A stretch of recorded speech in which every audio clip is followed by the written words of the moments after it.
What's good, good people? This is your girl, Anna Deshawn, right here on E3 Radio, your number one stop for queer radio done right. This morning, and it's real early for her, okay? West Coast is in the building. We got my good friend, Imani Rupert-Gorden. What up, Imani? Hey, Anna, how you doing? I'm good. You sound good. It's like 6 a.m. where you at, ain't it? Something. So family, if you're from Chicago, then you know me and Imani worked together for quite some time at Affinity Community Services, where she was the former ED. And now today, you know what I'm saying? She is the executive director of the National Center for Lesbian Rights, doing big things out there in California. How are things going?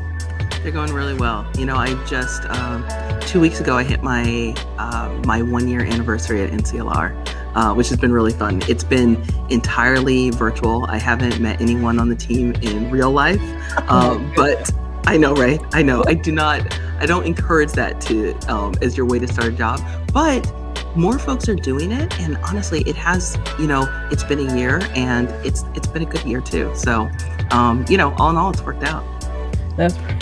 It's pretty unbelievable that that's the world we're in. I mean, we're sitting here celebrating things for the second year during COVID. Whoever thought that was going to be a thing?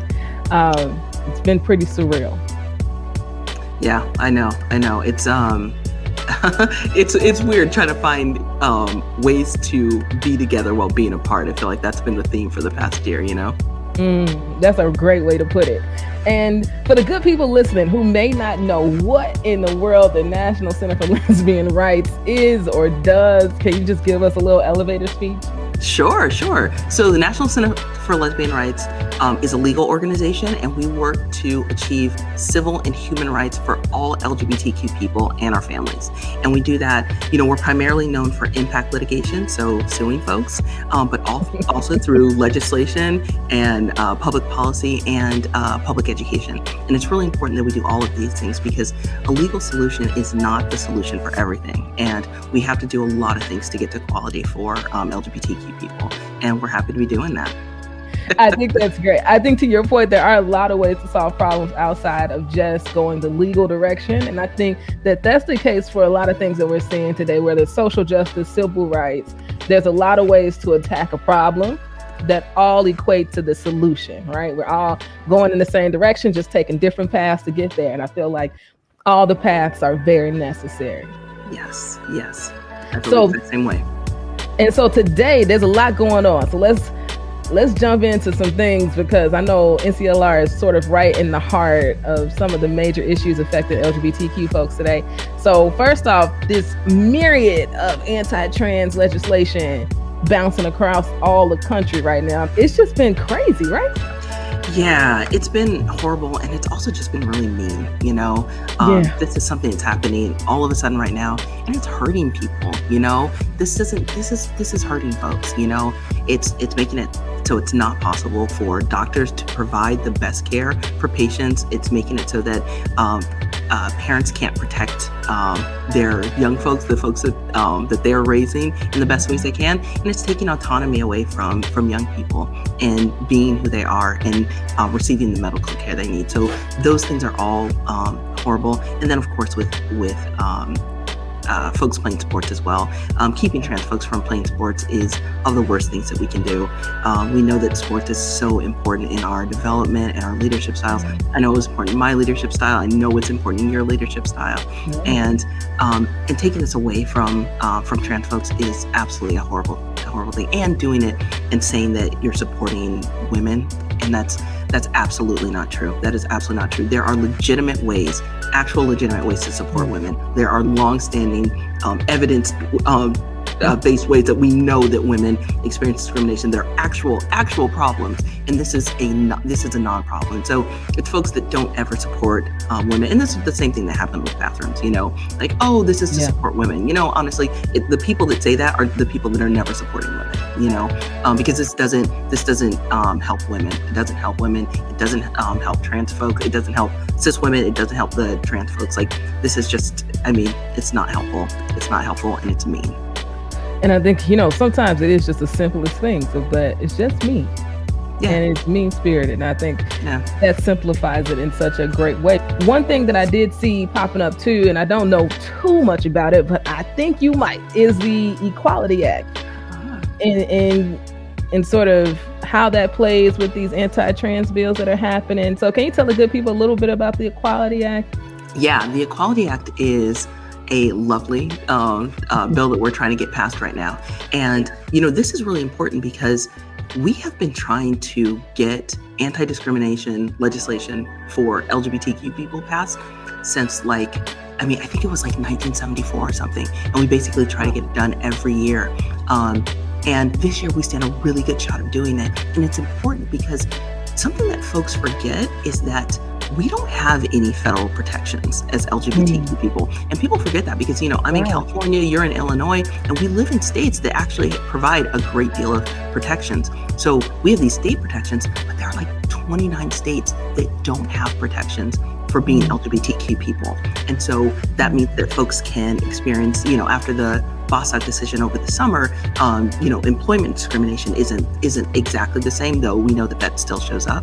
But it also means that folks can be discriminated against in all areas of public life, like in credit, in, ride shares, in, there's a ton of ways that folks can just experience discrimination, and in housing and education and the healthcare, the big things too. So these are all things that would be eliminated by the Equality Act. The Equality Act would provide protections for LGBTQ people, and it also helps folks of color. It also helps women too.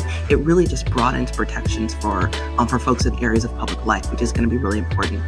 This is especially important because almost 2/3 of LGBTQ people experience discrimination or report experiencing discrimination. And that's important because wow, that's a lot. It's a lot. Most of us do.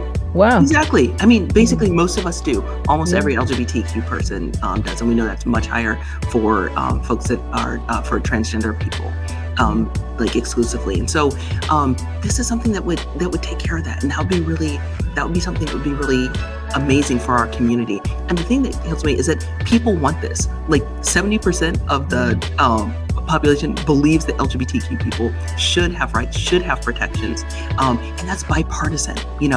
Everyone wants that. And so I think that's something that's really important too. Everyone wants it. And then the other thing is that most people think that we already have it.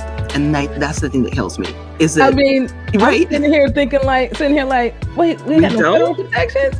See, this is why I stay in the city. Exactly. I don't want to find out that I ain't got some protection, living somewhere else. So I think that's pretty dope. Is there like something I can sign? One of those digital things? Honestly, there's going to be a lot of things going on. So NCLR just joined this coalition. It's called Freedom and Opportunity for All. And we are working to help pass the Equality Act. And it's with 16 largely LGBTQ organizations, but civil rights organizations as well. And we're working to get the Equality Act passed. Let your senators know that this is what you want to do, because it's already passed the House, and what we're looking for now is we need 60 votes for this to pass. And tell your senators you want it, because you think that everyone deserves fairness and freedom. Yeah, I love it. Let me call up Durbin. Yes. It's Durbin then. Well, it's Durbin. All right, y'all. He likes it. And this is why I'm our senators are already on board, I'm sure of it. In Illinois, that is. That's dope. So family, if you don't want to learn more about the Equality Act, you just Google it. You can learn more about that and do what Imani said. Contact your senators, let them know that you want them to support this particular piece of legislation. Now, before you go, we got a couple things. One, there's a gala coming up, right? NCLR has a gala May 8th. Is it going to be virtual again? I went to the one last year too. I know you did. Thanks so much for coming, Anna. Yeah. This will be virtual again. This will be really exciting. We were one of the first folks that did a virtual gala, because it was, at the time, some people were canceling, thinking that we could reschedule. We did the first one last year. The second one is going to be on May 8th. It's at 6 o'clock Pacific time. We want folks to show up. You can find out more about it at our website, nclrights.org.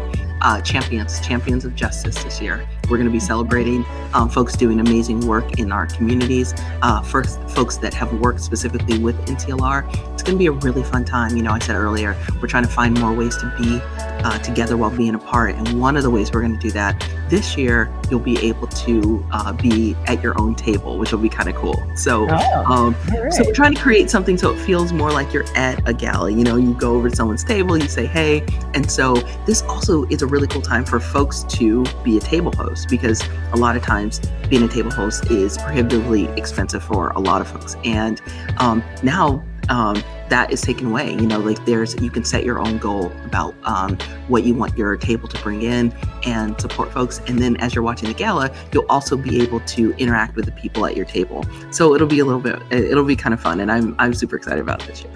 I love what people are doing with virtual. I think that that's fantastic. And before you go, what you listening to? I mean, this is a radio show. So what's in the playlist? What's keeping you going? Oh my goodness. So I have been really enjoying Lil Nas X.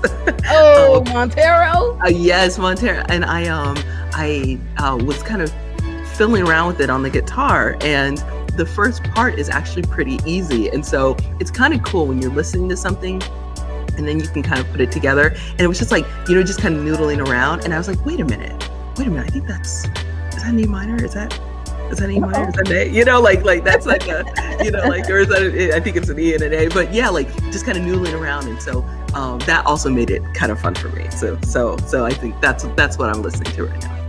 And then that's what we're going to play right now. Lil Nas X, Montero is coming up next. Imani, thank you so much for joining us today.